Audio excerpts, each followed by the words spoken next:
As Chancellor of the University, I'd like to welcome you all to this dialogue event. It's exactly the sort of debate which a great university should promote.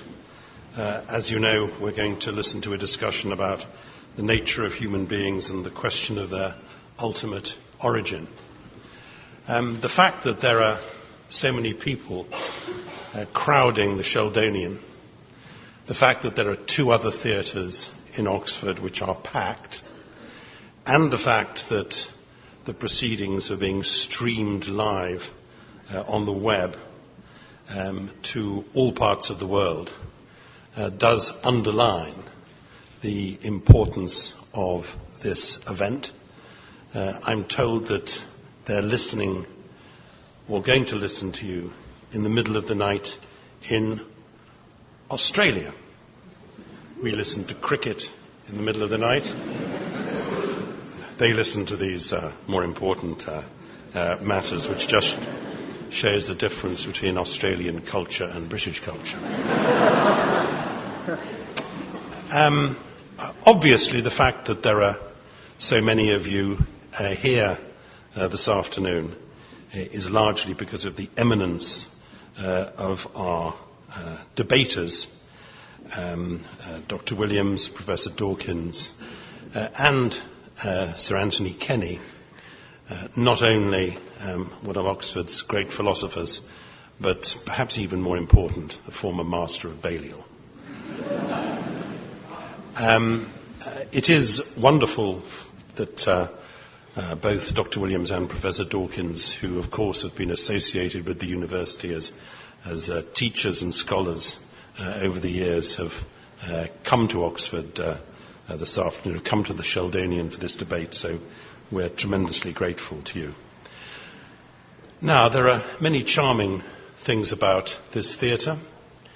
As some of you who don't know already will discover, they don't include the seating. But if you think you're uncomfortable, you should try that throne up there, which is a complete nightmare. But one of the charms is, of course, the recently renovated ceiling, which shows, which has a depiction allegorically of the descent of truth on the arts and sciences, which is, of course, what we're going to experience during the course of the next hour or more. So, without any further remarks, I'd like to ask Sir Anthony Kenny to chair and, I'm sure, take part in the discussion. Thank you both. Thank you all very much.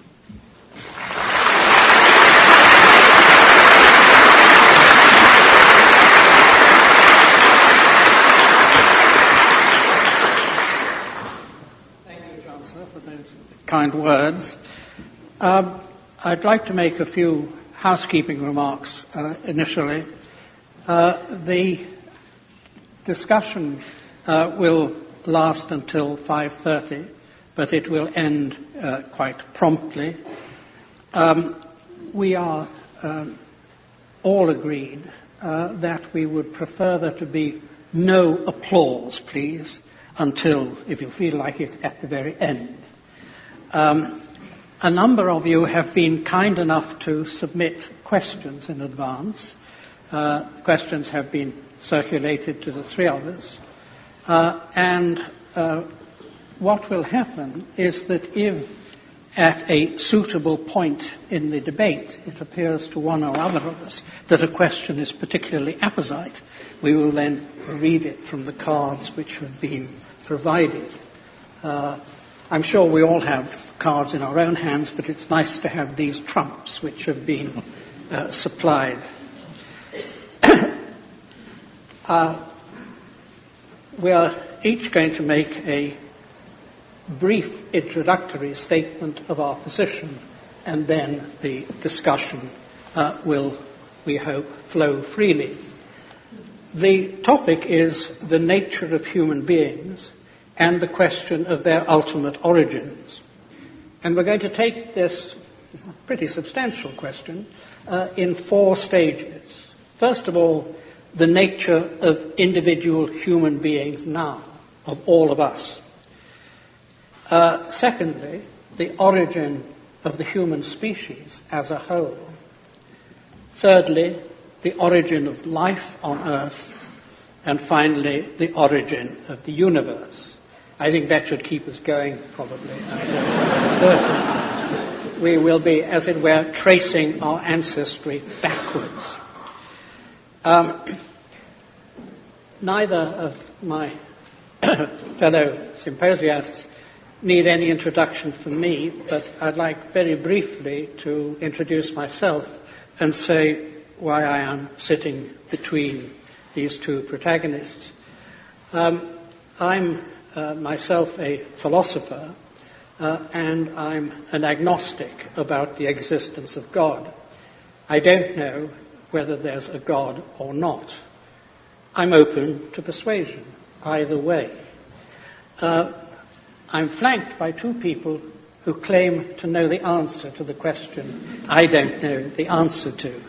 So I sit here as a representative of ignorance. Archbishop, may I ask you to introduce yourself? As well as being Archbishop of Canterbury, I've, over my career, taught theology and some philosophy in universities, particularly in this university and in Cambridge. I have a long-standing interest in the history of theology and the history of what we rather unhelpfully call spirituality, that is, how Christians pray and understand their praying, and also a long-standing interest in the arts in general, and literature and drama and poetry in particular. So some of that will probably creep into what I say later. Do I say any more at this stage about the subject matter? Perhaps, yes, I think you will. Well, let me then, to kick things off, venture a sort of definition. Human beings, it seems, are the only bit of the universe we know about that talks about the universe. The only bit of the universe we know about that seeks to represent the universe and makes claims about truth-telling. And because of that, we, as part of that universe, are able to affect the ongoing life of the universe in certain ways, some of which we understand clearly and some of which we don't understand at all clearly. There is, in our understanding and our knowing, an element of what you might call feedback into the life of the universe. And I guess that one of the things we might want to talk about is what kind of difference it is that human beings make, the nature of the freedom we exercise, or independence, within that universal order. But within that, I would say human beings as language users have a particularly powerful central role, and that's a question to our understanding: why and how do we use language? The relation of language and consciousness in this making a difference to the environment we share. It's not a matter of absolute discontinuity with the animal world around us, far from it. But if we are looking for distinctives, this seems to be the area where we look. And just to conclude a very brief position placement, it does seem that we live in a universe which, while we would all have difficulties, I suspect, with calling it anthropocentric, is anthropogenic. It's the kind of universe that has produced conscious language-using subjects, that is, us. And part of what we're looking at today is exactly how we understand that, whether there is a question we can answer about the origins of such subjects in the universe. So I think I'll leave it there. Thank you. Well, first I'd like to say what a privilege it is to be discussing with Archbishop Williams. I was very interested in the way you began, and it reminded me of two things which Julian Huxley said. One was evolution has become conscious of itself, and he meant in humanity. And the other is a poem that he wrote which I can't remember all of it, but it begins, "The world of things entered your infant mind to populate that crystal cabinet."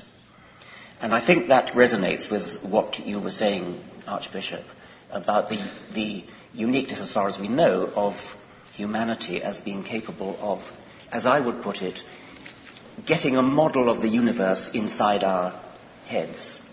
And no doubt we'll come back to this idea. I think it's extremely interesting. I was singing to myself in the shower this morning, and I realized that it was a hymn. I'm a cultural Anglican. I'm not going to sing it now. I will just say it. It's a hymn that we probably all know. It is a thing most wonderful, almost too wonderful to be. I'm afraid the hymn goes off the rails rather after that point. That's very good. But I think that it is a thing most wonderful, almost too wonderful to be, that at least on this planet, and possibly on billions of other planets, but certainly on this one, the laws of physics have conspired to make the collisions of atoms get together to produce nothing that any physicist would have dreamed of, but to produce things like us, to produce plants, trees, kangaroos, insects, and us, to produce collections of matter, collections of atoms that don't just obey Newton's laws in a passive way. They don't obviously disobey them, but not in a passive way, but which move and jump and spring and hunt and flee and mate and think, at least in our case, which is a quite astonishing thing to have happened. And we know since 1859 how it happened. And it's almost too wonderful to believe, but we have to believe it because we now know it's true. It's almost too wonderful to believe that the laws of physics, working through this very remarkable process that Darwin called natural selection, has produced these gigantic collections of apparently purposeful beings, which look overwhelmingly as though they had been designed. They carry a terrific illusion of design which fooled humanity until the middle of the 19th century. Now, I think that Darwin's achievement in doing that was not only a magnificent achievement in itself, but it was a triumph of science which can be generalized to science generally, because once Darwin had solved the problem of how you can get big, complicated, purposeful, and apparently designed things out of very simple beginnings, once Darwin had solved that problem, it then gives courage to the rest of science that the same thing can be done in general, and that we shall end up understanding literally everything as springing from almost nothing, or according to some modern physicists, even literally nothing. And I think that that is a truly wonderful thought. When I say almost too wonderful to be, it's a thought that is extremely hard to comprehend and believe, and many people have great difficulty in believing it, and resort to what, in my view, is an unsatisfactory resolution to the problem, which is to say, an intelligence did it. That seems to me to be an evasion of the question, an evasion of the scientific responsibility to understand how things come about, how complicated things come about in terms of simple things. So I'll stop there for now. Thank you. You began by agreeing quite a bit with each other, and then tended, you particularly, Richard, to some disagreement. Before I stoke that disagreement, I'd like to make sure we do agree on three very simple things. That is, that the three of us all believe in truth, namely, that there is such a thing as objective truth, and it's not just an ideological construct to keep the lower classes down, or whatever postmodernists say. Secondly, that we all believe in logic. That is, that we think that if two statements flatly contradict each other, they can't both be true. And thirdly, that we all believe in science, that we think it is one of the greatest of human achievements, and that we all owe the scientists of many generations a great debt of gratitude for the way in which they have improved the world. Is there any dissent to that, or qualification? No. Good. Now, can I suggest a line of disagreement, or ask for clarification of what you said? You said that the laws of physics were, of course, never disobeyed by atoms, and I'm sure that's true. You also said the laws of physics have created us. Now, it seems to me that there are two different things there. There's nobody is going to say that the laws of physics are being regularly broken. But that doesn't say that the laws of physics alone determine what happens. In a game of chess, nobody breaks the rules, but the rules of chess do not dictate the game.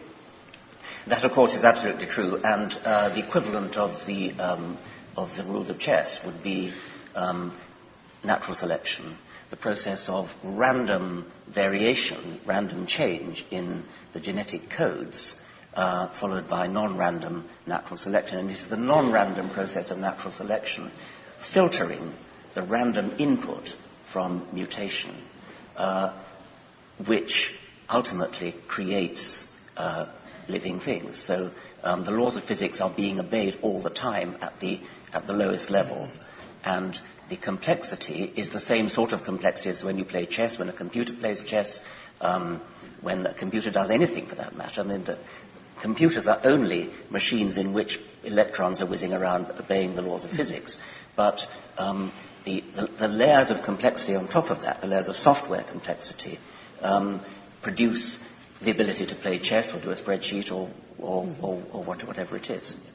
And that's where one of my questions comes in. You spoke about how Darwinian selection offers a complete explanation of how we are here and why we're here.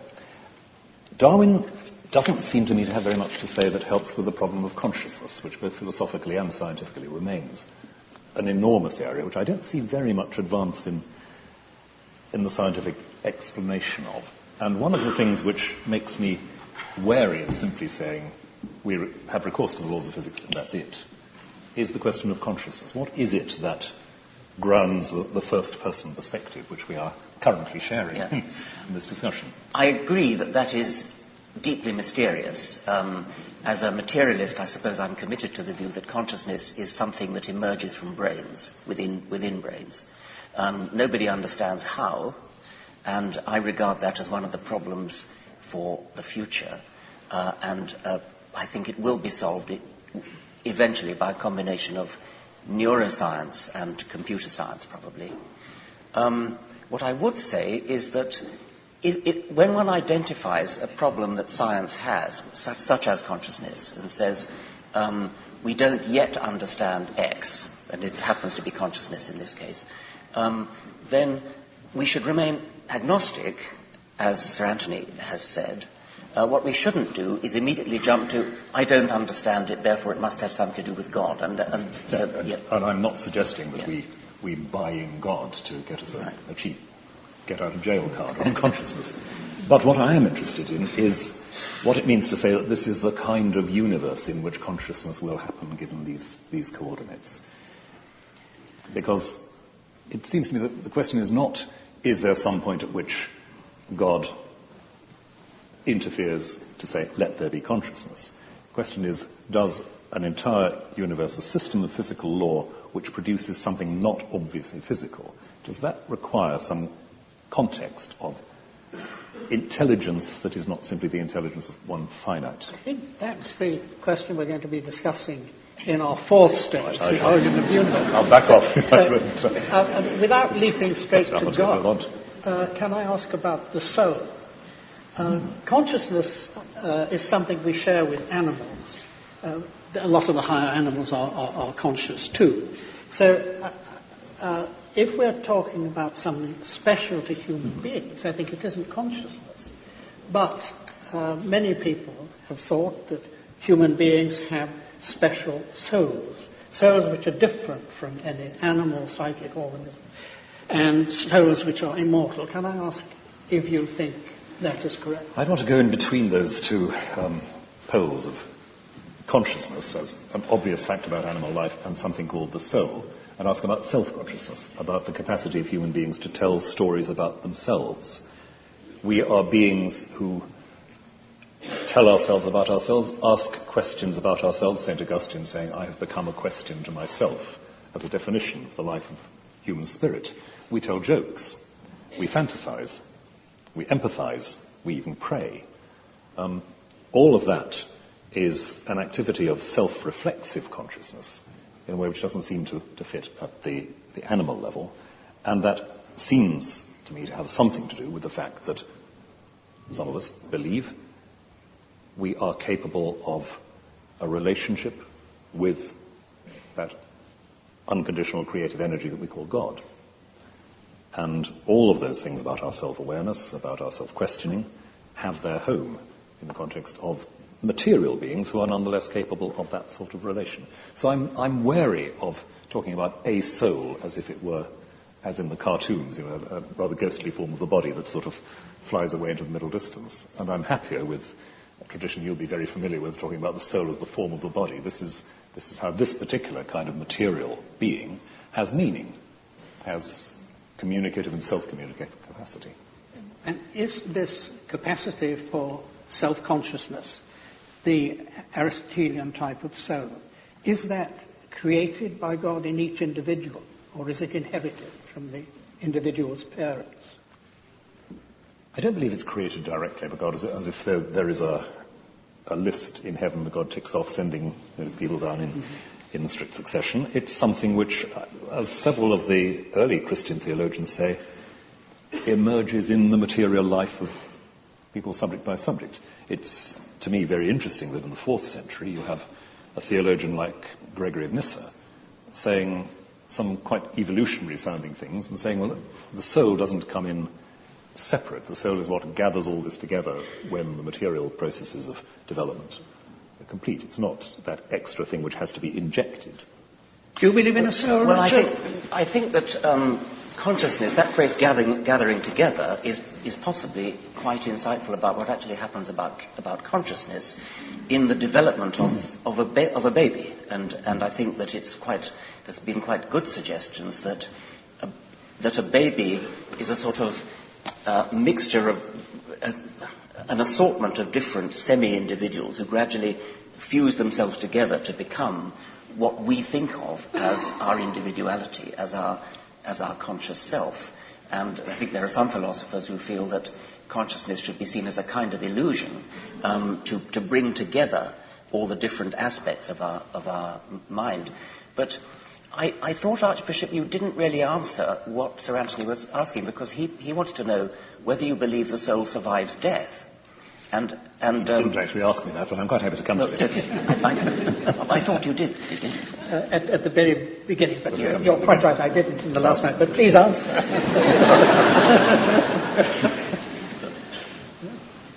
The short answer is yes. The long answer would take quite a while, so bear with me a moment. What it is that we develop in self-consciousness, in relationship to others and to God, is, for myself as a Christian, something which does not simply cease on material death. What it means that it doesn't cease, what it is for that relationship with God to advance, blossom, come home, I have no idea. I have a number of images, but no idea. And the confidence that I as a Christian have about that is not the belief that there's something in me that will survive. It's a belief in the kind of God who does not terminate the relationship initiated from God's side as I develop and grow. But could I just come back very briefly on one of your phrases about consciousness as an illusion? Yes. I've come across this sort of language, and I have to say it baffles me rather. Yes. Because if consciousness is an illusion, what isn't? I mean, the concept of an illusion presupposes that there is that's correct fair enough, yes. way of that's fair perceiving. enough, yeah. And I find that there's a lot of that slippage going on in some of the writing in this area. Consciousness is a mistake. But to talk about mistakes, we have to have a framework in which it makes sense to distinguish between a mistake and a correct observation. Consciousness is an illusion, but we need, therefore, a distinction between illusion and correct perception. Or even, well, I could go on, but you see the point. Yes. And to say that consciousness is something emerging to resolve the problems, if you like, of a discrete ETE perception is not quite the same as saying it's an illusion, or to say with Daniel Dennett that there is no evidence for consciousness. I scratch my head profoundly of that one. I have a colleague who when one gets into this argument and they come to the point where one says, well, we don't actually have any evidence that any of the rest of us are conscious. Maybe I'm the only one who is, and so on. And he finishes the conversation by saying, I'm not conscious. The thing that really baffles me about consciousness is that I can kind of see that one could program a computer to behave exactly as though it were conscious, to pass the Turing test, and actually fool people into thinking that it was conscious. But I still have trouble believing it actually would be, and yet I think I have to be committed to the view that it would be. I think it's sad that you're committed to that view. I think it's rather sad that you're committed to that view. Well, why? Computers are human tools. They can't even add two and two together. They are tools that are used by human beings, by human programmers. They can't even tell the time, and they wouldn't know what to do it if they did. Put it another way, if I may. Computers are, and I am a scientific illiterate here, computers are binary systems, essentially, aren't they? That's what they work on. At bottom they are, yes, but that may not be a very helpful way to put it. But if they are fundamentally binary systems, does that mean that the way the human mind operates is invariably and always reducibly binary, or are there other? Oh no, it's just a technical convenience that they're binary. I mean, what matters is the software, which builds upon the binary events that are going on at the base. But then the question is, isn't it, whether the binary-based system of a computer can, given its dependence on input, given its dependence on certain fixed processes, whether it could move towards a state that was not, like our minds, able to operate in a non-binary. No, I think it's a red herring with the binary. I mean, you could have a quaternary computer or an octal computer. I mean, it's just accidental that it happens to be an engineering convenience that computers are binary. Once you get into the realm of software, you can forget about there being binary. Perhaps I could follow up Rowan's point by asking whether you think a computer has free will and whether you think human beings have free will. Well, I think free will is a difficult question, and I don't think computers have free will in the sense that I do think that everything that happens in a computer is predetermined by events in the world, mostly inside the computer itself. So, in that sense, computers don't have free will, but in that sense, we probably don't either. I'm interested you say that because a lot of people misunderstood your first book, The Selfish Gene, to say that you believed in gene determinism, that everything was determined for us by our genes and therefore we didn't have free will.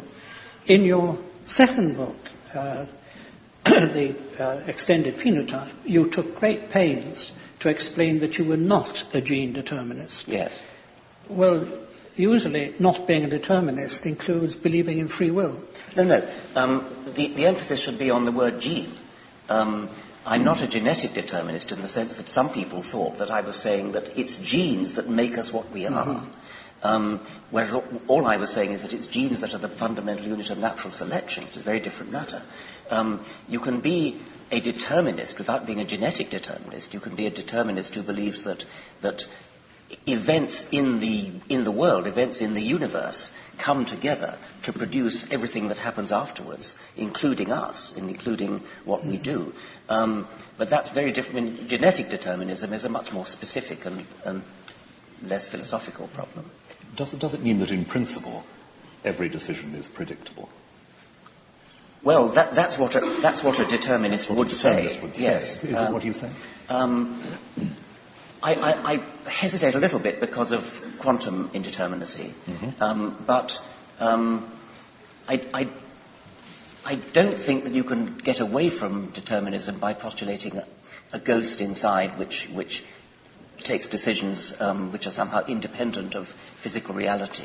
Oh, I don't think that believing free will commits you to a ghost taking decisions independent of physical reality. But and I'd like to come back to this, if the distinction between absolutely inert stuff and mind is not quite where it's frequently been thought to lie, if the universe doesn't just break down into sort of ghostly stuff and hard stuff, then a decision is not something which some independent homunculus inside me makes, never mind what happens. It is something that emerges from a set of physical conditions not wholly determined, but innovating, and thereby making a difference. I mean, therefore not. They could be wholly determined, but you would have the illusion of freedom. I mean, there are. How would you tell the difference? Well, there are neurological experiments where people have measured brain states. Yes. I'll just finish because other people may not. Sorry. There are neurological experiments in which people make decisions like just reaching out for a glass, or at some moment you have to reach out, and they think that I think that I take the decision now. But what the experimental results show is that actually the decision was taken some seconds before, because you can tell from the brain states that it's going to happen. Well, I'm not sure what that means, but I think it probably means, or might well mean, that when I think I've taken a decision, when the illusory ghost in me, which I think of myself as me, takes the decision, it has already been taken. One of the things which makes that experiment, to my mind, a bit less than clinching is, of course, that it relates to fairly small-scale, short-term, rather uninteresting decisions. I would be interested, seriously interested, to find if you could map that onto deciding who to marry, who to vote for. What we usually mean by decisions, which is I suppose it's just rather difficult to do experiments on that kind of... Exactly. Exactly. And so, perforce, just as, geneticists have to work on peas because it's easier to work on them. I mean, I think you have to reduce the problem down to something that's experimentally tractable. But can we go back to our commitment to logic for a minute? Yes. If I can just press this one, because again, it's an interesting conundrum to me. There's an old sort of chestnut of philosophical argument which effectively says, if you were to tell me that it is foreordained that I will pick up a glass of water in the next 5 seconds, I can actually refuse to do so. Now, my refusal may be predetermined, but you see that there's a sort of regress of intelligibility. In other words, a true statement, I am determined, it is determined that I pick up this glass of water, is incommunicable. It can't be spoken without making a difference to my possibilities. I think that's right, and that's the kind of thing philosophers like. But can I also say that most philosophers don't like the naive picture of free will that experiment presupposed. Right. I mean, it was an idea made popular initially by Descartes and by David Hume, and a long tradition of empiricist and rationalist philosophers, that there was a sort of soul inside that in which mental events occurred, which were the causes of the bodily events. And it's that picture which that experiment presupposes. But since at least the time of Wittgenstein, Rowan and I both admire, and Gilbert Ryle, who was my teacher here many years ago, it's commonly thought that there are very sound philosophical reasons for denying that is the way things work. It's surprising that you should admire it, because it is very much the ghost in the machine picture. And you're saying, the machine works before the ghost does. Whereas I think most philosophers nowadays would think the whole idea of constructing body and mind like that is quite wrong. But why doesn't it destroy the idea of free will? Because it only shows the order of events in an act that is undetermined may not be what you would have expected if you had the false philosophical idea. Well, I'm not a philosopher, and that'll be obvious. Perhaps you should have invited a philosopher to Perhaps we should move from our question one about human beings. But could I just round it off with taking up something that you said, right? You said, when you were talking about possible immortality, that as a Christian you thought this and that. So do I take it that that means that you think the immortality of the soul or survival of any kind is a matter of faith and not something that can be proved by reason, as many philosophers in the past thought it could? Broadly, that's right. And I can't think of any strictly philosophical arguments that would help here. And although it's interesting when people talk about near-death experiences and things that apparently suggest consciousness operating from a point of view outside the body, I don't think that settles a theological point. I would embed talking about my hopes for eternal life in the specific Christian discourse of revelation that I accept. So I wouldn't be looking for a knockdown argument about immortality there. Yeah. Well, may we move on to stage 2, the origin of the human species? And I'd like to start it off by reading one of the questions which was sent in by Dr. Robert Gilbert, fellow and tutor in biochemistry, Magdalen College. And he says, do you think that human scientific knowledge can be wholly explained by biological evolution? Would you like to start? I don't even understand what that means. I mean, presumably he means the existence of people like you who have a lot of scientific knowledge. If he said, do I think that humans can be wholly explained by, or the existence of humans can be so, I would say yes. But scientific knowledge is something that humans have in their brains. So I suppose the answer is yes. I can't think what else you need to explain humans, or indeed any other animal, than biological evolution. And I presume we all accept biological evolution.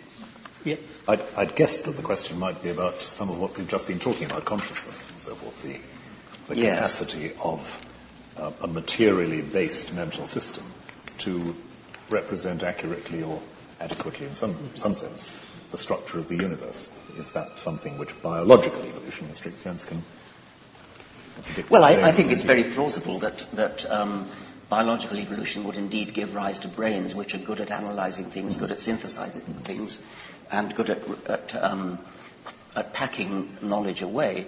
But it's undeniable that the human brain does things which are far beyond what you would expect of a creature that merely has to survive in the Pleistocene of Africa and hunt wildebeest and find waterholes and things.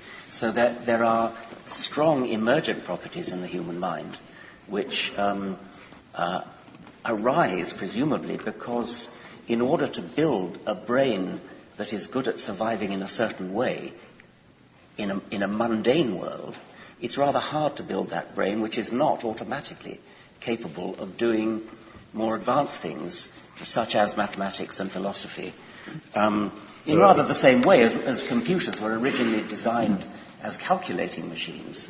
And then without any modification, it turned out that they're also very good at playing chess and drawing pictures and doing all the other things that they do. I find that very interesting because you're suggesting there that the brain, in order to do the job in the evolutionary niche that it has to do, has to have a capacity in excess of the merely functional problem-solving niche-based. Yes. Or if not has to, at least a way of life was discovered by our species in which it did. Yes. You know, other species do it differently, of course. But you asked if we all believed in biological evolution, and I take it we all do, that we might differ at the explanation of it. or the extent of it. And I'd like to put to you, Rowan, the question whether you accept that the first human beings had non-human ancestors. Yes, I do. And do you think that there was any divine intervention at the point when the first humans evolved from their non-human ancestors? Well, I think from where I start, there has to be a point in the story at which the proto-human becomes conscious of what I'll call in shorthand a call from God or an address from God. Again, I'm wary of saying God somehow bends down and tinkers with the machinery, but that there is a point, if you like, implicit in the whole process from the beginning, a point at which it will be possible for that proto-human to be conscious in another way, including the consciousness of the divine. And that, I would say, is the beginning of what I would regard as humanity in the image of God. I have a problem with the very idea of the first human. I think there never was a first human, in fact. I mean, because it's all a gradual change. And, perhaps I could ask Archbishop, do you think there was a moment when, as it were, the last Homo erectus parents looked down fondly at their baby, which was the first Homo sapiens? I suspect the Pope probably does think that, because he actually thinks that God did intervene and inject a soul. I'll ask him sometime. Yes. I think you're right that saying that there is a first human being, in a simple sense, is problematic on all sorts of levels. But the point at which I would want to begin to call such a being recognizably human, put it the other way around if you like, is the point at which I would see that evidence of a self-awareness and God-awareness. Now, I haven't access to that. I don't know what was going on in the mind of the Homo erectus, Homo sapiens crossover period. But that's what I would have to say. Don't you think that self-awareness, it might itself have been a gradual sort of emerging thing rather than a sudden... people do experiments on chimpanzees which they call self-awareness experiments, where they put lipstick on the cheek or something and see whether the chimpanzee, when it looks in a mirror, says, that must be me, and starts to... Well, that's one attempt that experimental psychologists have made to investigate self-awareness. I should have thought there is self-awareness way before you would even start to call it human. I was going to ask about this blurring between the two. Does that mean that there is not a point when a new species emerges? I think so, yes. I mean, there may in some special cases be a macro-mutational step, where this happens in plants especially, where a new species just suddenly comes into existence and is instantly incapable of interbreeding with the old one.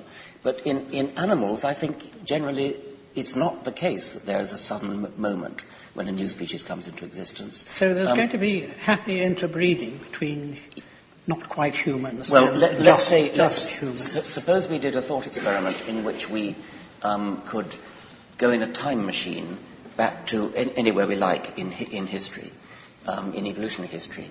Then you would gradually have a fading out of the ability to interbreed as you go further and further back. Mm-hmm. So if you did the thought experiment of hopping backwards in, say, 100,000-year steps in a time machine, and at each time you land and you take on board one passenger, and you cart that passenger back another 100,000 years, and then you see whether you can interbreed with the chaps that you meet when you get there. I'm suggesting that maybe 100,000 is too long, maybe 10,000 years. That every 10,000 years stop, the most recent additions to the passenger list will always be capable of interbreeding with the next lot, and probably the next but one. But that there comes a point when the next but 10, for example, can't interbreed, and it's a gradual fading out of ability to interbreed. And the interbreeding, by the way, of course, is the standard criterion for members of the same species. You don't have any problem with language emerging by natural selection? Well, that's very interesting because, language, true syntactic language, as opposed to the many communication systems that non-human animals have, recursive, self-embedded syntactic structures. That seems to be uniquely human. And I had always supposed by recursive syntactic structures, you mean having words in it like if, not? That's right, yes. The adjective noun or the adjective noun, which adverbally verbed in the verb of the noun, all that sort of, which no other species can do. Now, there is some very interesting evidence that I think there are 2 or 3 genes, I've forgotten what they're called, which have mutated so that they're different in us from chimpanzees. There are lots of other genes that are, but these particular ones are of great interest because when humans, mutant humans who have reverted back to the chimpanzee state, can't talk. And so the suggestion is that what was required for language to evolve in humans was that at some point, this could have been a rather sudden moment when a particular mutation occurred, which enabled humans to use recursive syntax. And if that were true, it would be a remarkable example of a sort of major step in I mean, there really could have been a moment when the child could talk and the parents couldn't. It's a problem who the child talked to, of course.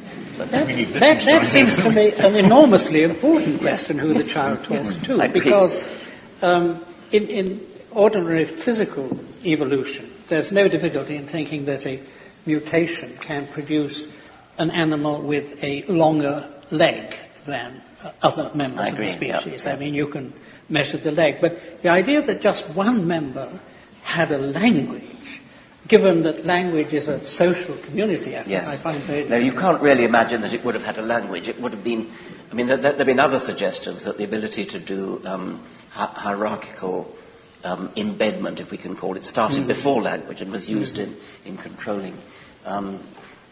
Presumably the child would just have shouted at his parents until they shouted back. Yeah, I mean, if you listen to those chimpanzees who have been taught various versions of human language, like sign language, claims are made that they are doing it properly. But I think the consensus is probably that when Washoe, the chimpanzee, says, "Please give me a banana," what she's really saying is, me, banana, gimme, which I think that the mutated humans can do too. It's just that what they can't do is, this is the house that Jack built. So it's actually rather like what you were saying about the brain, that there's a point at which there's a sort of step change in capacity, which is not predictable simply in terms of the niche that it fits in. That's right, and it could be an exception to my general prejudice that evolution is always gradual. It could be a rather unique exception. Thank you. So even if there wasn't a first human being, there was a first human That's talker. right. There indeed could be. Yeah. Thank you. Before we leave the question of the origin of the human species, I'd like to read out one more question from the floor from Isabel Richards. It goes like this. Human beings are immensely imperfect, with so many of our potentialities unrealized. Are these failures of evolution, or are they failures of design? I imagine the first alternative is a question to you, and the second to you. Well, there are numerous imperfections in not just the human body, but in many animal bodies, and they are extremely revealing because they are, they won't surprise anybody on this platform, but to an American fundamentalist creationist, they're quite worrying because they're things that no designer could possibly have perpetrated. Things like the recurrent laryngeal nerve, which is there's a branch of the cranial nerve, and it goes to the larynx. But instead of going straight to the larynx, it goes way, way down into the chest, and then loops round one of the main arteries in the chest, and then goes back up again, which in a giraffe is a detour of about 15 feet. So this has been often quoted as an example of imperfection. No designer would ever dream of doing something as silly as that.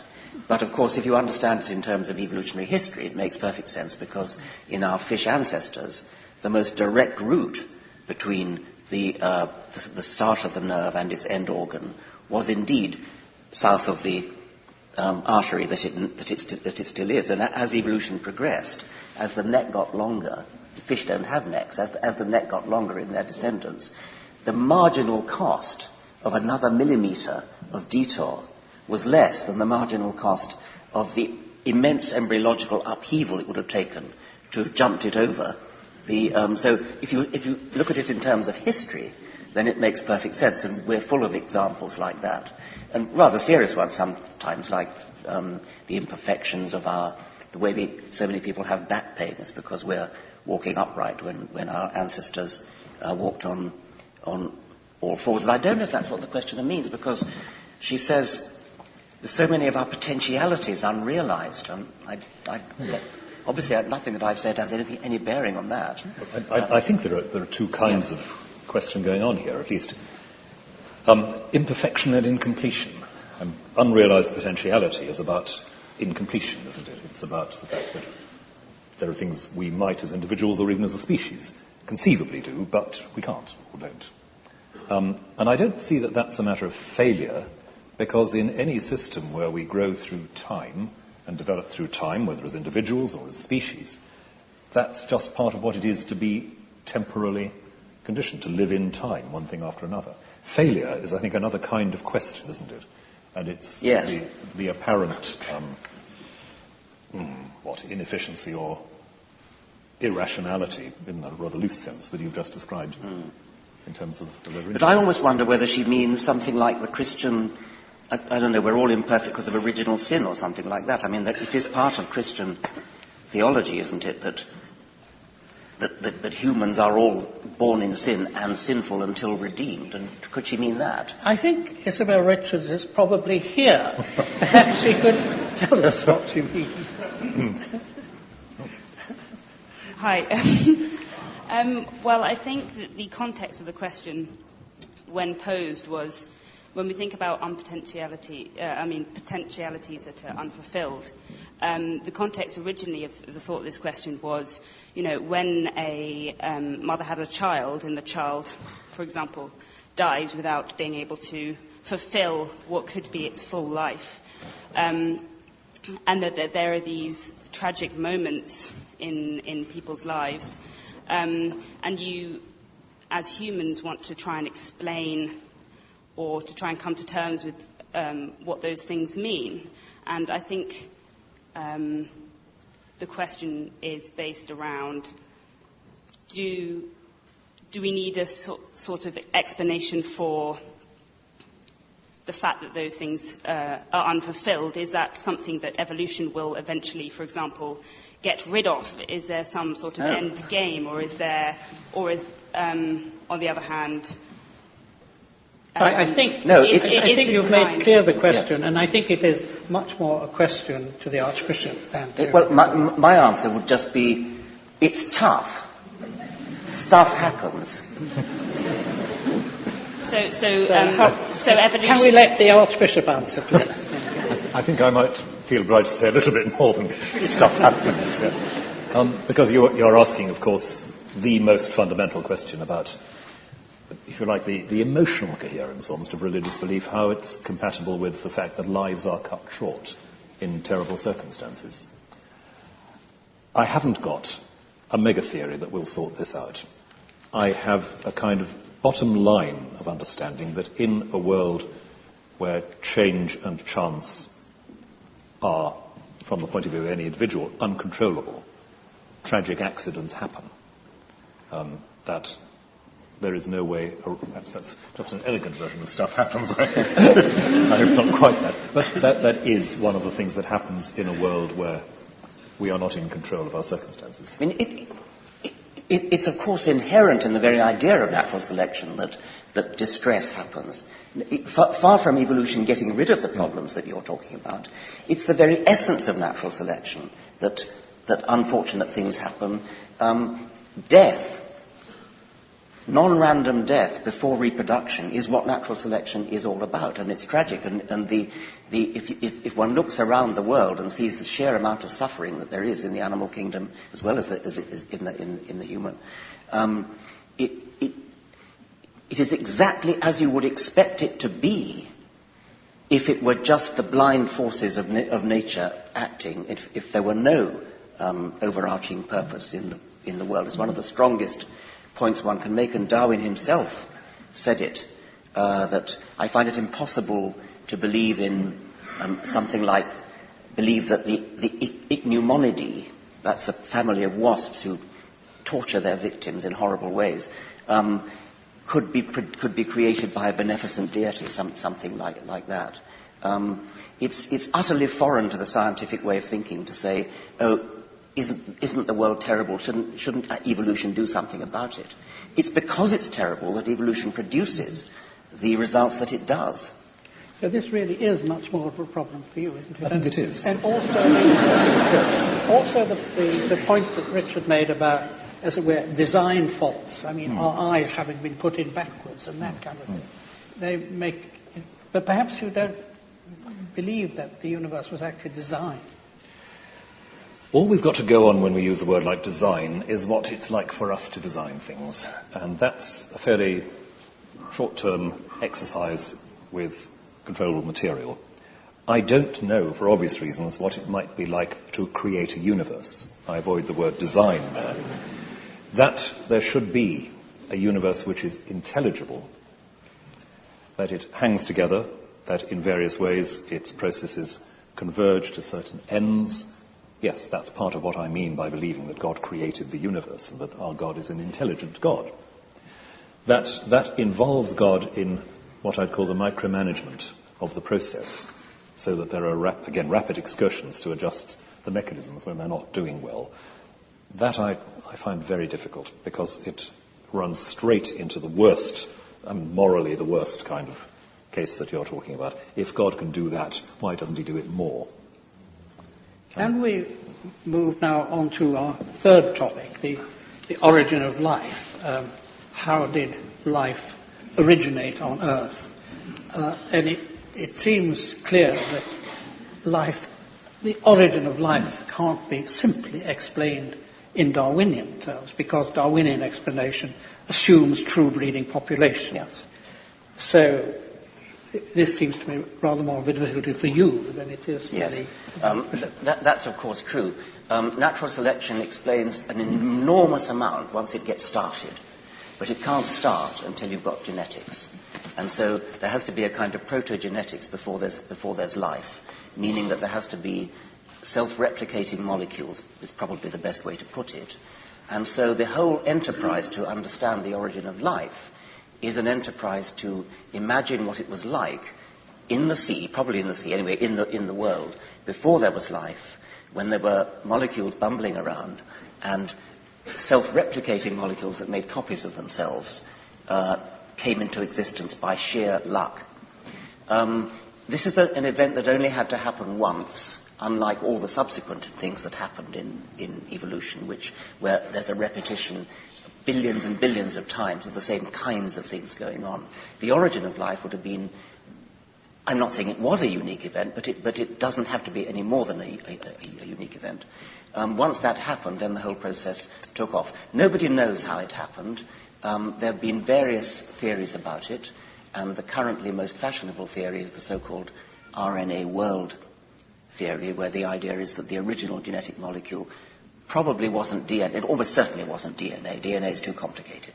But it could have been RNA or something like RNA, which has the property of being a good catalyst, a good enzyme, as well as being a good replicator. And those are the two properties that you need. DNA is a very good replicator, but a terrible catalyst. And protein is a good catalyst, but a terrible replicator. RNA is reasonably good at both. And so it's possible that it all started off with RNA, and then the twin functions diverged, and DNA, as it were, usurped the replication function, while protein usurped the the enzymatic function. That's the most fashionable theory now. I would like to say a little bit more about how improbable it might have been. I said it required sheer luck. And there is an argument which I've put before that it could have been an absolutely stupendous stroke of luck. And this is quite an interesting argument. It uses the anthropic principle. Since we know that there are probably about 10 to the 22 planets, at least, in the universe, the number of opportunities for life to evolve staggers the imagination. It is conceivable that we are alone in the universe, and actually quite a lot of people think we are and would want to believe we are. If we are alone in the universe, then it follows that the origin of life on this planet was a quite stupefyingly rare and improbable event. And that would be a very odd consequence, because what it would mean is that when chemists look for a theory like the RNA world theory, when they look for a theory, they're not looking for a plausible theory at all. They're looking for a highly implausible theory. Because if it were plausible that life could originate on a planet, then the universe would be crawling with life. And my view is that it probably is crawling with life, and therefore that it's not all that improbable. But by crawling with life, I might mean only 1 billion independent life forms have evolved. And 1 billion is such a tiny number compared to the number of planets that there are in the universe, that these islands of life in the universe could be so spread out that they never have any chance of meeting each other or even knowing each other. A sort of celestial Polynesia, without any canoes to yes. Richard, in several of your books, you've shown enormous ingenuity in proving that things which seem astronomically improbable are not astronomically improbable. But it seems to be a big step to move from saying that something was not astronomically impossible, so it actually happened. I mean, it's not astronomically impossible that the roof of the Sheldonian should fall on you in a moment's time. But I don't think that means it's going to happen. No. But remember that it only has to happen once in the history of and it only has to happen on one planet in the universe, and this is where the anthropic principle comes in. Could you explain to people what the anthropic principle is? If it's such an improbable event that it happened in only one planet in the universe, then that planet has to be this planet, because here we are. And that's the anthropic principle. When you say had to be this planet, what kind of necessity are you talking about? I mean, philosophers distinguish between metaphysical necessity and epistemic necessity. Epistemic necessity is the opposite of epistemic possibility. Something is epistemically possible if, for all we know, it might be true. But that doesn't mean that something is epistemically necessary, therefore means that we know it is true. But that doesn't mean that it was necessary in advance. I think you somewhere give an example yourself of somebody who's put before a firing squad of 10 marksmen, and they all miss. And people say, well, there must be some explanation for that. And he said, oh, no, it had to be that way because I'm still here. Yes. That doesn't seem to be a very good argument. That's the example of John Leslie, isn't it? Yes. No, the way I was using it, I don't know the words epistemic and so on, so I'm not going to use that. But there are so many planets in the universe that we are allowed to postulate a theory of the origin of life which has only a very, very, very low probability of happening. And the reason we're allowed to do that is that we are here on a planet where it manifestly happened. Because we're here, we're thinking about it, we're talking about it. So if it's true, I don't believe for a moment it's true that there's life on only one planet in the universe. But if anybody here wants to say there's life, that this planet is unique in having life, then they are entitled to do so because we know it happened here, we're sitting here talking about it, Therefore, if this planet had to be, with hindsight, it's not a necessity in advance, it's with hindsight, had to be the one where it did happen. I think John Leslie's argument is a little bit different. I don't think that applies to this. I think we will be coming back to the anthropic principle when we're talking about the origin of the universe. Yes. But before we do that, I'll just come back on one interesting question about the what you call the protogenetics or the pre-genetics. Is that as much as to say that even before we have a genetic scheme, we have the transfer of information? Yes. To put it yes. rather crudely. And that, if you like, turning back your own point about the origins of humanity, there's no point in the universal story where we can say there is no information being. I think that might be one of the places where you would want to suggest that there was a sudden moment when something happened. Information in this context would mean that there are self-replicating entities, but there is more than one kind of them. So it's not enough just to have a self-replicating entity which makes infinite numbers of copies of itself, because then you don't get competition, you don't get variety. So it has to be something like DNA, probably nothing like as complex as DNA, but something like DNA where information means that there's heterogeneity in the types of entity that there are. And each type gives rise to its own type, with an occasional possibility of a mistake, which then increases the number of different types that there are, which therefore allows for the possibility of competition between them, where competition means very precisely competition to become more numerous in the population of such entities as compared with others. And I think that had to be the first step. Nobody knows, and it's a very, very difficult problem, how something like the cryptic code of DNA arose. It's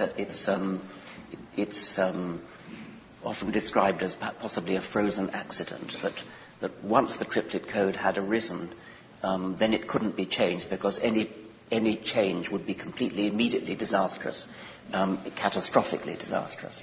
But how the cryptic code arose, I think, is a mystery waiting to be solved. But, I mean, just as I think I said at the beginning, we would have to say this is an anthropogenic universe in the sense that it's thrown up us. Is there then a sense in which we have to say that the universe is necessarily an information-generating system? I think it's a very interesting point to suggest that the universe is an information generator. I mean, I wouldn't bring us into it. I mean, it throws up kangaroos as well. Yes, I think it would be fair to say that natural selection generates information. Yes. Pushing a bit further back, though, which I think okay. Well, maybe that's the next. Maybe it's the next. We're just about to move on to the origin of the universe, I think.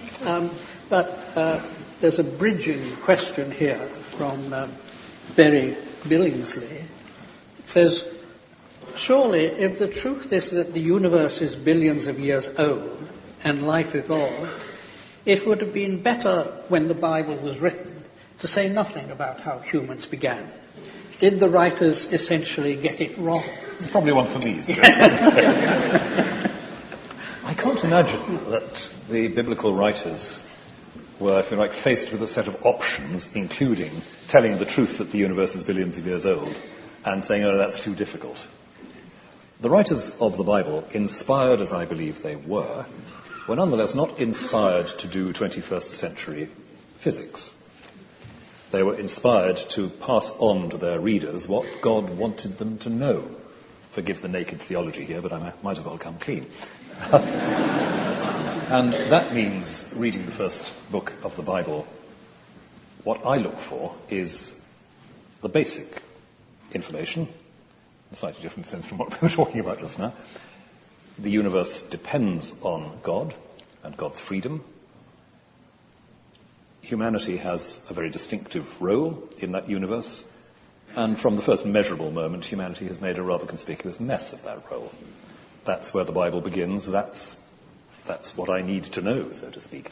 And I don't think that it makes very much sense to talk about the writers of Scripture getting it wrong, in the sense that there was lots of information available and they happened to get on the wrong bits of it. But I wonder, when you say humans got it wrong, I mean, presumably... Oh, original sin. Yes, quite. But I'm baffled by the way sophisticated theologians who know perfectly well Adam and Eve never existed still carry on talking about it as though it had some profound wisdom to impart to us. In an allegorical sense, almost. I mean, that, I presume, is what you mean. Pretty much. It's, again, something which isn't just a 21st century invention, but it's a way people have read Genesis from very early on. But I don't understand why you really bother, because when you think back to who wrote Genesis, there's no reason to think that they possessed any particular wisdom or knowledge. Why would you want to waste your time reinterpreting Genesis to make sense of it in the 21st century? Why not just stick to 21st century science? If I want to answer 21st century scientific questions, then I stick to 21st century science. If I want to understand my moral and spiritual position in the universe, I reserve the right to go back to Genesis. Yes, but why don't you then talk about moral and spiritual problems as you wish to talk about them? How does it help to go back to what somebody wrote in whatever it was 800 BC? Well, presumably Rowan thinks that in a certain sense they were written by God, not by these humans. I mean, and since he has been sporting enough to bring God into the discussion,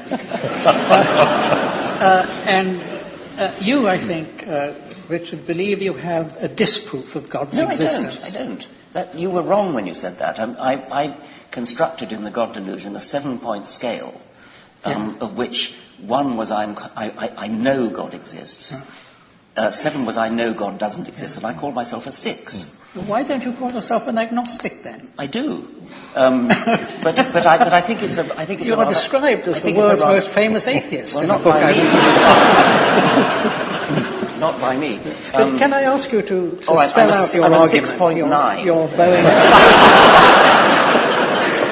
But you have your Boeing 747 argument to show. I mean, highly improbable. I believe that when you talk about agnosticism, it's very important to make a distinction between I don't know whether X is true or not, therefore it's 50-50 likely or unlikely, and that's the kind of agnostic which I'm definitely not. I think one can place estimates of probability on these things, and I think the probability of any supernatural creator existing is very, very low. So let's say I'm a 6.9. But that still doesn't mean that I'm absolutely confident, that I absolutely know, because I don't. But I was asking for your reasons for the high probability. Okay, the reasons for the high probability are that complicated things that appear to be designed, don't just happen. They, as Darwin showed us, and this is what I meant right at the beginning when I said that Darwin's achievement gives us confidence. And the confidence that he gives us is because he showed how you can go this wonderful thing, almost too wonderful to be true, this wonderful thing that you can go from extreme simplicity, where there is no design, where there is no complexity, and after 4 billion years, you end up with us. And that's an explicable process, it's an understandable process, we understand it, it works. Now that's an astonishing thing to have happened. If you then go back and say, oh yes, but I expect there was a God at the beginning anyway, I mean, that completely undermines the whole rationale for doing it. Why bother to do it if you're going to, having explained how it took 4 billion years to develop complexity and the illusion of design? It's a betrayal of everything that science stands for to suddenly go back and say, oh yes, but there was a God at the beginning anyway who started it all off, or something of that sort. Consciousness is part of it. Intelligence, design, complexity, the elegance of life, all these things come late in the universe. They come after a long period of billions of years of evolution. It took 4 billion years on this planet. We don't know how long it took on other planets, if there are. But it's not something that just happens. That's the Boeing 747 argument. But I thought your Boeing 747 argument was that complexity can only be produced by that a God could only produce the whole evolutionary story if it was more complex than the whole evolutionary story. Well, I don't think it would have to be more complex, but it certainly couldn't be simple anyway. It would have to be, I mean, if we're asking God to be capable of designing the laws of physics, minimally designing the laws of physics, let's say, twiddling the knobs to get the universe's fundamental constants right in order to produce a universe, perhaps dealing with the chemical events of the origin of life. He's got to be at least as complicated enough to do that. And he's got to forgive your sins and listen to your prayers and all that kind of thing. That's not a simple creature. Don't we have to distinguish between two senses of complexity? Yes. And of simplicity. There is complexity of structure and complexity of function. Now, traditionally, theologians have said that God was simple. That is to say, he had no structure. He was not spread out in space and time. But of course, in saying that he was omnipotent, they said that he had an enormous number of powers, an infinite number of powers. But there is a distinction between complexity of structure and complexity of function. Take my electric razor. It is a much more complicated machine than a cutthroat razor. The cutthroat razor is simple in structure, but it has more complex powers than the electric razor, because the electric razor can only be used to shave a beard, whereas the cutthroat razor could be used to cut a throat. Indeed, you needn't even have a cutthroat razor. You can just find a stone, a flint, and I really don't see what you're saying. I mean, you cannot Just be distinguish serious. two senses of simplicity. Can I have a go? Yes, please. Yes. Yes, you three are. You can do that. Not that I know much about razors, but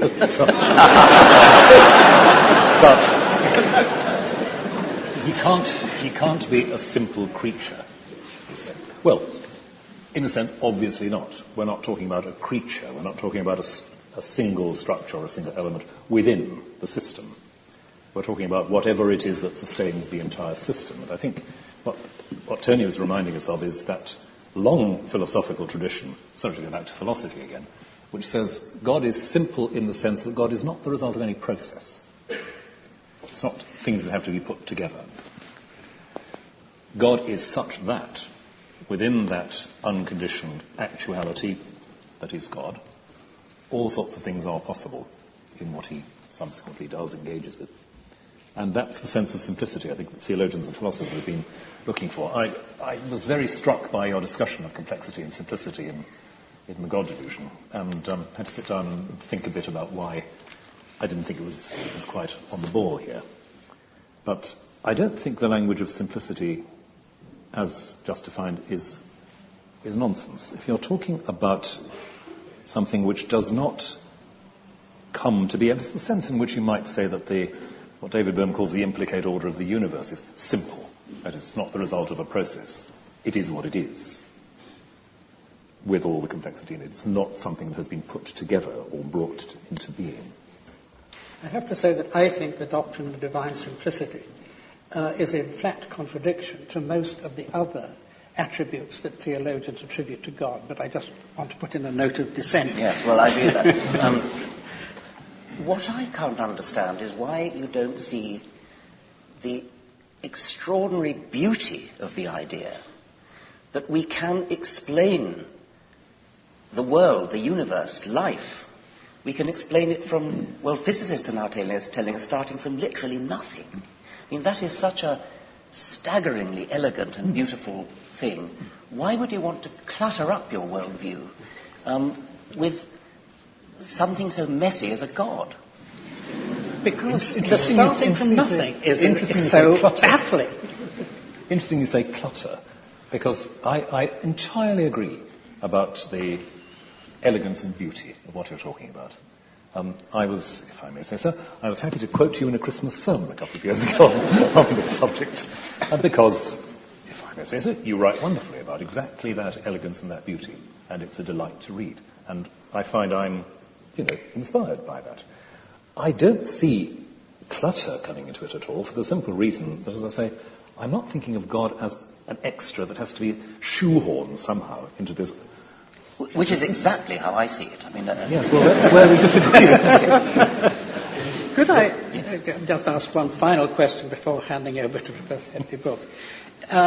You should seem to be attracted by the idea that there may be multiple universes, many other universes, and this is at one point something you offer as an explanation of the very striking fact of the cosmological constants being so fine-tuned that we are able to live in a universe governed by them.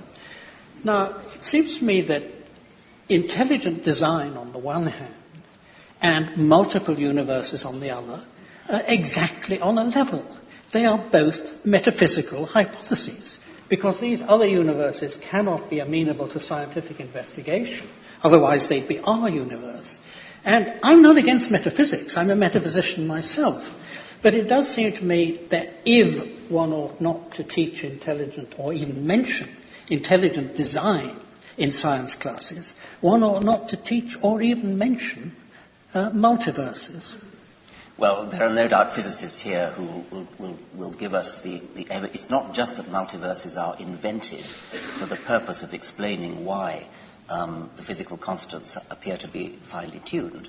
There are other reasons for postulating multiverses. It's a kind of analogous situation. I mean, I can deal with the anthropic principle at a planetary level, which is what we were talking about before, where we said that there are so many billion planets, and therefore we can make inferences about the improbability that we are allowed to entertain in talking about the origin of life. It's a parallel argument that's used with the multiverse, where the universe that we're in appears to be finely tuned according to some views. Not all views, by the way, not all physicists accept that.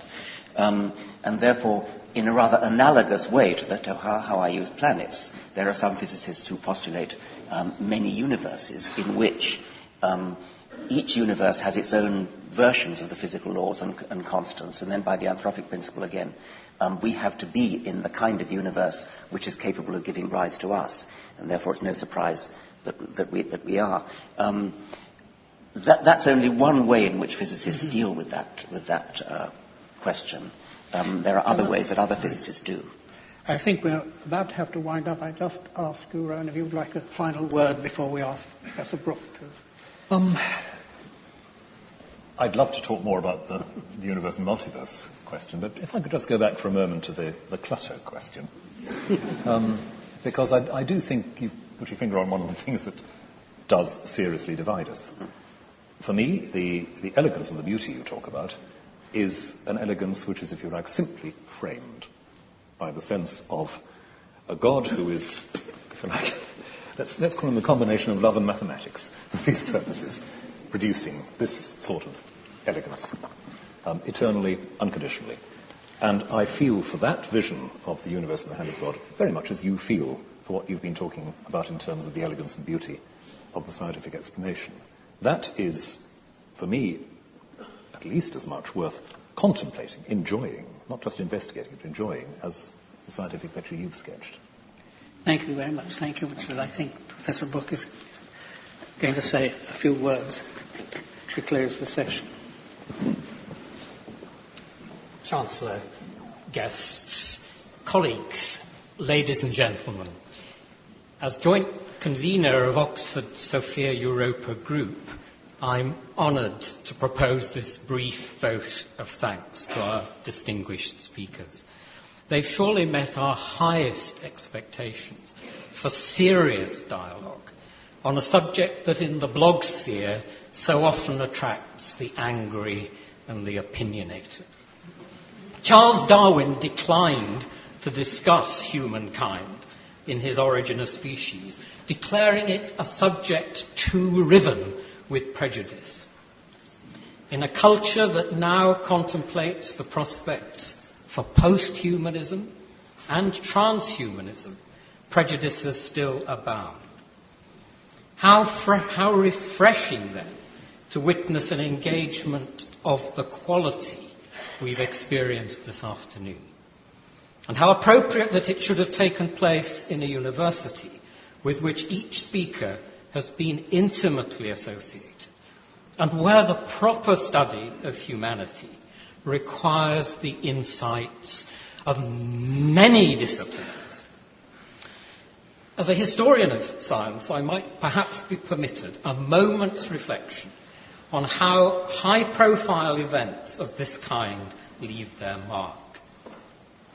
As with the debate between the Bishop of Oxford, Samuel Wilberforce, and Thomas Henry Huxley, such events produce delicious anecdotes and later mythologies that shape public opinion long afterwards. When a former Archbishop of York, Dr. John Hapgood, once engaged with Professor Dawkins, a newspaper headline the following day famously read, "Apes have souls too, says primate."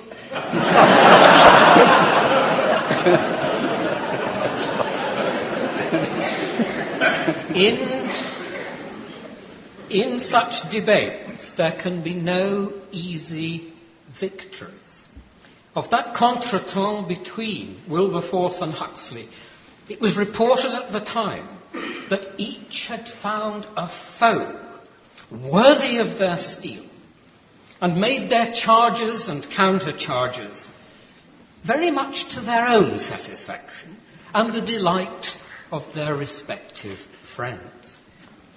This afternoon, we've been privileged to hear 3 interlocutors even more worthy of their steel. Their contributions will surely have pleased their friends, but they've done far more than that in enriching our understanding and in probing those fissures between theism, atheism, and agnosticism, even if all 3 were voted 6.9.